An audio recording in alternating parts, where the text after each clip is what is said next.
Mr. and Mrs. Johnson were killed in a car accident. When they got up to the pearly gates, Mrs. Johnson was the first one there, and St. Pete said, Mrs. Johnson, through your thoughts, your deeds, and your actions, there's no doubt in anybody's mind where you're headed, and he opened the gate and let her into heaven.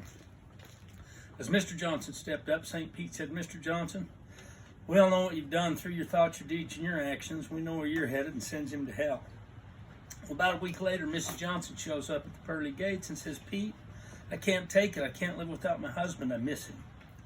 Pete says, well, you don't have to miss him. You can go visit him anytime you want. Go on, go down, visit him, and you can come right back when you're done.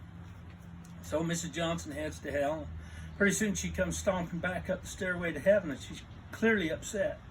St. Pete says, Mrs. Johnson, what seems to be the matter? And she says, Pete, I thought you sent my husband to hell. St. Pete says, Mrs. Johnson, I did send your husband to hell. She says, Pete, I was just down there. My husband is not in hell. St. Pete says, why don't you explain to me what happened? Mrs. Johnson says, well, I got down there and they told me what room he was in.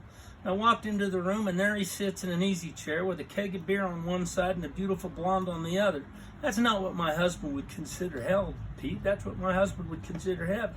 St. Pete says, Mrs. Johnson, there's something you don't understand. She said, what's that? And he says, that keg of beer has a hole in the bottom and the blonde don't.